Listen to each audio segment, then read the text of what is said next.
لَقَدْ كَفَّرَ الَّذِينَ قَالُوا, they are doing kufr, those who say that Jesus, son of Mary, is Allah.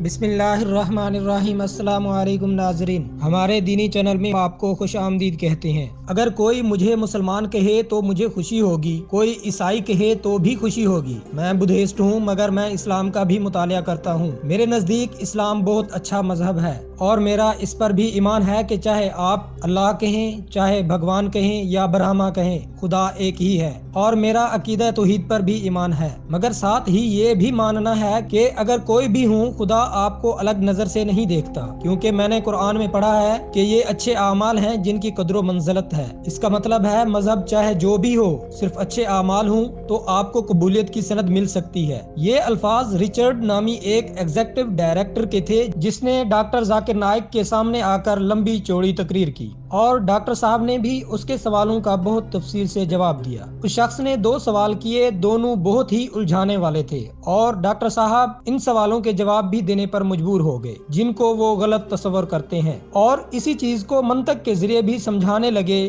جس پر ان کا اپنا یقین نہیں ہے. وہ سوال کیا تھے اور ڈاکٹر ذاکر نائک کا کیا جواب تھا، یہ جاننے کے لیے آپ کو ویڈیو کو آخر تک دیکھنا ہوگا. رچرڈ نے کہا کہ اگرچہ میں پیدائشی طور پر بدھ مت ہوں لیکن میں اسلام کا مطالعہ کرتا ہوں، اور اگر کوئی کہے کہ میں مسلمان ہوں تو مجھے اس پر بہت فخر ہوگا، کیونکہ سورہ مائدہ میں لکھا ہے کہ زیادہ اہم اچھے اعمال ہیں، اور میرے خیال میں خدا نے ہمیں اس لیے بنایا ہے اور اتنے سارے مذاہب بنائے تاکہ وہ ہمیں آزمائے، اور اس آزمائش سے ہم اچھے اعمال کے ذریعے ہی نکل سکتے ہیں. اس لیے باہمی مذہبی اختلافات کی کوئی گنجائش نہیں ہونی چاہیے. اگر کوئی اختلاف آئے بھی تو ہمیں صحیفوں سے رجوع کرنا چاہیے. مسلمان قرآن، ہندو وید، عیسائی بائبل اور بدھسٹ سترہ سے رجوع کریں، اور جو چیز انہیں پتہ چلے اس کے ذریعے بات چیت کریں. مگر میں یہاں پر بنیادی طور پر 2 سوالوں کے لیے آیا ہوں. ان میں سے ایک تو یہ ہے کہ مسلمان مرد کو غیر مسلم عورت سے شادی کی اجازت ہے، مگر کہا جاتا ہے کہ مسلمان عورت غیر مسلم مرد سے شادی نہیں کر سکتی. مگر میرے خیال میں جب قرآن میں یہ حکم آیا تو اس وقت جب مردوں کو مخاطب کر کے کوئی حکم دیا جاتا تھا تو اس میں عورتیں بھی شامل ہوتی تھیں. آج زمانہ بدل گیا ہے اور ہم عورت اور مرد کو الگ الگ مخاطب کرتے ہیں. اور دوسرا سوال یہ ہے کہ بدھ مت میں بھی سترہ موجود ہے، جیسے اسلام میں قرآن، عیسائیت میں بائبل ہے. کیا ہم بدھ مت کو بھی اہل کتاب ہی سمجھیں گے؟ If from the Quran, correct me if I'm wrong, I think one of the verses is Ma'idah verse 5, where it stated that lawful to you in marriage are actually the believers or the chaste women of the people of the book, right? But of course, that will depend on whether you take the literal interpretation or you take the tafsir Makasiri, either Usuli or Makasiri. If you take the literal, of course, some people would actually come to the conclusions which is actually upheld by many of the majority of the Muslim government today, right? States that the Muslim man is allowed to marry women of the people of the book, but not vice versa.